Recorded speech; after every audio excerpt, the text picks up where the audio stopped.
Salam alaikum chers étudiants. Donc dans ce cours, on va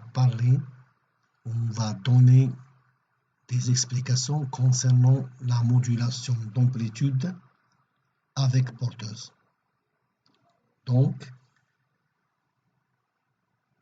considérons le message M de T qu'on veut transmettre et qui est basse fréquence. Okay? Donc, il est nécessaire de faire l'opération de modulation pour pouvoir envoyer ce message. Très bien. Donc, nous avons cette porteuse-là avec une amplitude A0', une fréquence F0.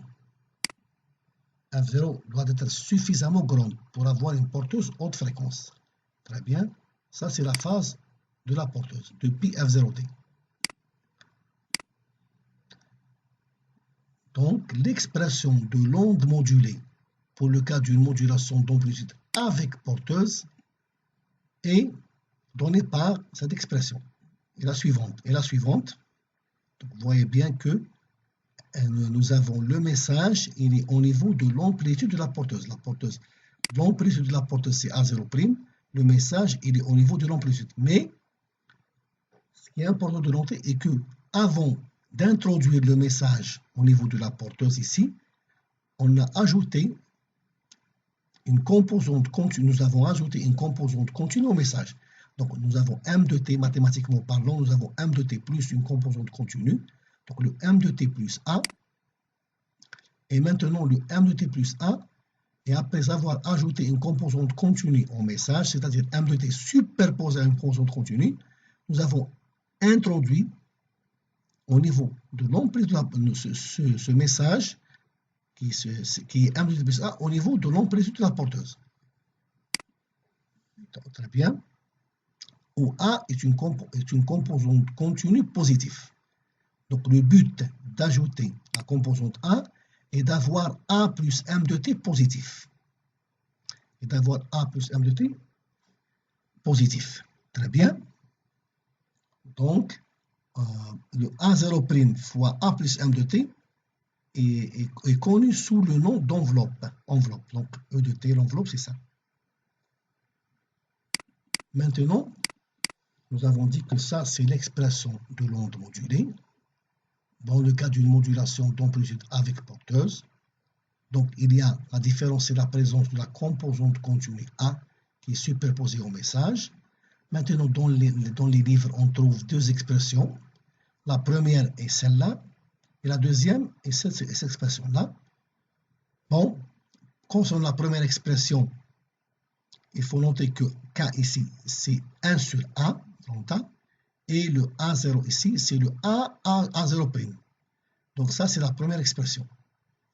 Et pour la deuxième expression, ça, c'est la deuxième expression.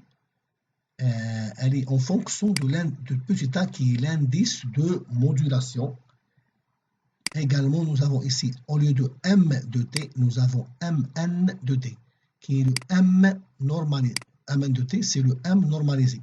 La normalisation est faite par rapport à la valeur absolue du minimum de M de T. Très bien. Donc, cette expression, c'est pour montrer pourquoi cette appellation est qualifiée de modulation d'amplitude avec porteuse. Cette expression est pour montrer la différence entre la modulation d'amplitude avec porteuse et la modulation d'amplitude sans porteuse. Et j'ai bien dit que les deux expressions les plus populaires sont celle-là et celle-là. OK?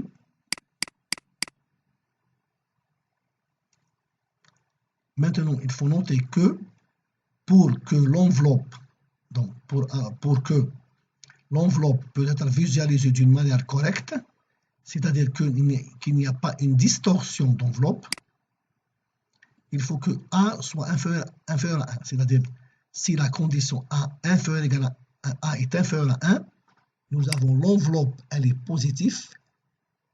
Très bien, l'enveloppe est positive. Ça, c'est l'enveloppe. Et ça, c'est l'enveloppe. L'enveloppe est positive. Et on peut la visualiser d'une manière correcte. Par contre, si A est supérieur à 1, il y a une distorsion d'enveloppe. Je vais donner plus de détails dans cette figure-là. Ça, c'est le message.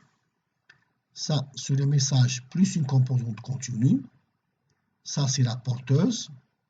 On multiplie la porteuse par le message plus une composante continue. On retrouve l'onde modulée. Ça, c'est l'onde modulée dans le cas où A inférieur à 1. Donc, l'enveloppe, elle est visualisée correctement. Par contre, ici, le A n'est pas inférieur à 1 et nous avons une distorsion d'enveloppe. Là, l'enveloppe est visualisée correctement parce que l'enveloppe, elle est positive. Ça, c'est l'enveloppe. L'enveloppe représente le message plus une composante continue. C'est-à-dire que ça provient de ça. Alors que ici, l'enveloppe, regardez bien, il y a une partie de l'enveloppe qui est négative. Donc, voyez bien, donc une distorsion d'enveloppe. Pour que l'enveloppe soit visualisée de manière correcte, il faut que l'enveloppe soit positive. L'enveloppe est le message superposé à une composante continue. OK.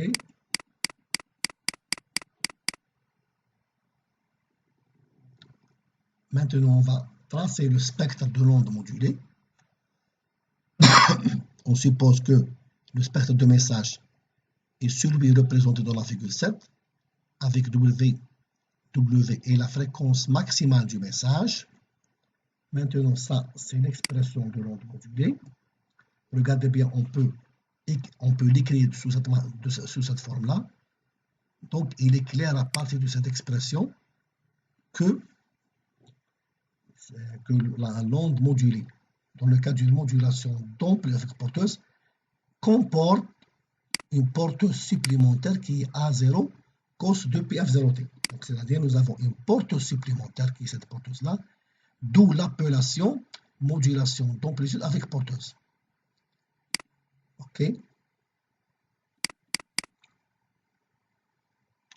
Donc, pour calculer la tension de Fourier de l'onde modulée, on va calculer la tension de Fourier de ça. Très bien. Donc, on va utiliser la formule de l'heure. On remplace le cosinus par cette expression, également pour ce cosinus-là. Puis, nous avons ça.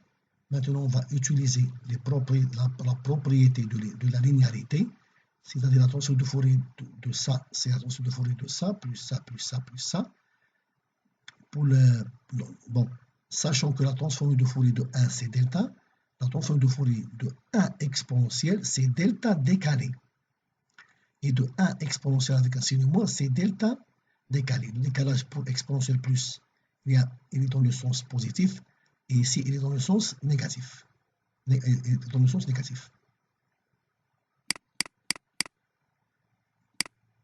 Donc, nous aboutissons enfin à cette expression qui est la transformée de Fourier de l'onde modulée. Donc, on va tracer le spectre du message.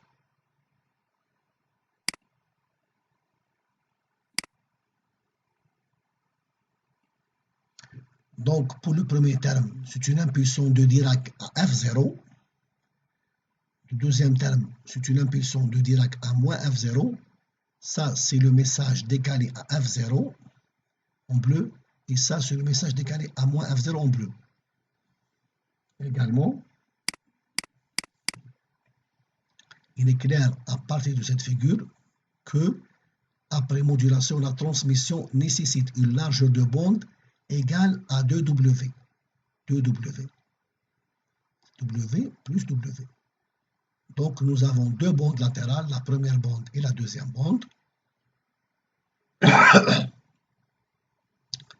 Il est important de noter que ce spectre diffère du spectre de l'onde modulée sans porteuse par la présence de ces deux flèches qui représentent deux impulsions de Dirac, L'origine de ces deux impulsions est la porteuse supplémentaire qui génère ces deux impulsions. Très bien. Et donc, nous avons terminé la première partie de ce cours, et dans la deuxième partie de ce cours, on va parler de la modulation d'amplitude avec porteuse pour un cas particulier qui est le cas où nous avons un message sinusoïdal, c'est-à-dire un message de la forme suivante. Ok. Et je vous remercie pour votre attention et bon courage.